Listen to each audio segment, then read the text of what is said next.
Hi, Allison. This is Julie with the Ultimate Love and Passion Book Club, and I have a question for you. Claudia talks about us being most authentic and real with somebody who is not our type and we don't see a long-term relationship with, like Kimberly with Jack. And that's confusing to me as somebody out there dating. Can you explain that a little more and how it relates as we actually go out and look for our ultimate love and passion? Thanks. Hi, Julie, and the Ultimate Love and Passion Book Club. I love that name. Oh boy.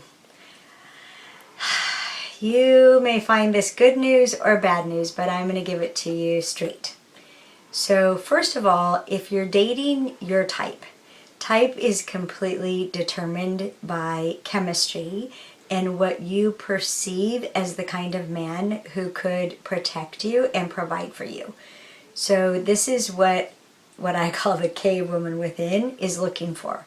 The ultimate protector and provider, not the ultimate love and passion.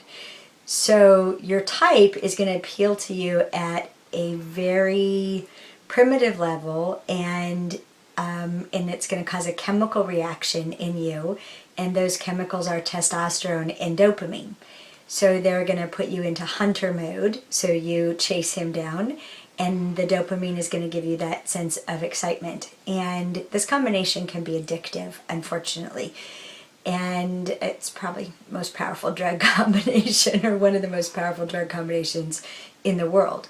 But what'll happen is by dating your type, it will cause you to be inauthentic. It will cause you to contort yourself to be what you think he wants because you're trying to catch him so badly. And it will prevent you from putting into place the answer that I gave to Tamara in the first video, which is to be honest and express what you need and what your dreams are and what you can't live with and what you can't live without. The odds of you doing that with someone that's your type, very low. Now, let's talk about someone with whom you see no future. This is because, again, when you see someone's going to be like you think they could be your future, oh my gosh, they have everything on my list. Now you're going to have something to lose. You're going to be afraid that if you say the wrong thing, if you express the wrong thing, you're going to chase him off. And he might be the one, right? It seems like this long-term future, and I got to protect it. I got to save it. I got to make sure I don't blow it. And the most common way for women to make sure they don't blow it is don't say things that will challenge him. Don't say things that will cause him to sort himself out. And so again, you become protective and try to save that relationship or make that relationship happen by not being authentic about what you need in the long run. And this is what has relationships end for reasons that were present in the very beginning, that if people were honest, they never would have attempted them in the first place, and they wouldn't have ended up with their hearts broken and their hopes dashed and become depressed and cynical about relationships ever working. So the reason why I could tell Greg on our first date what it was that I really wanted was because, first of all, he wasn't my type, and he was older than me, and I could tell he was older than me, and I was curious about men that were older than me, but I didn't see any future with him. I just knew there was something about him that my heart lit up around him, even though he didn't look anything like who I thought the father of my children was going to look. Now, you may think that's really bad news. So not only, do you have to date your type, but someone with whom you see no future. It could surprise you. There's something I call the Adam Sandler effect, and that's the way that men grow on you.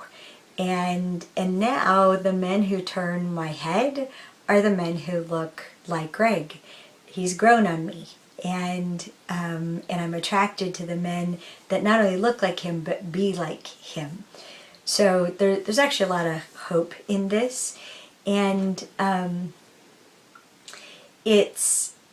we just want to notice what prejudices we have about the future and who could be the right person for us, and understand that men are going to have the same concerns and they're going to keep looking to see which ones are resolvable and which ones aren't.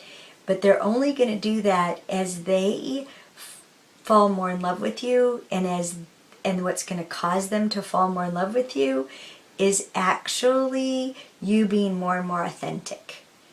So as you're more and more authentic, the things that are superficial for them, they can sort out that they don't really need it. Now, caveat here is the things that they won't live without, they won't live without them. And it doesn't matter how much more in love with you they are. They know that they can't live without them.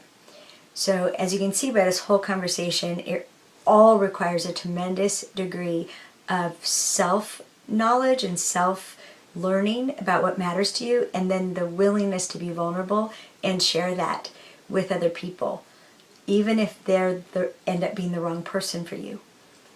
An added bonus, by the way, is when you're this authentic, it causes other people to care about you. And if they're not the one, they often start looking for that guy for you or that gal for you. They're on the lookout for that person because they'd like to provide that for you. All right, good luck with ultimate love and passion.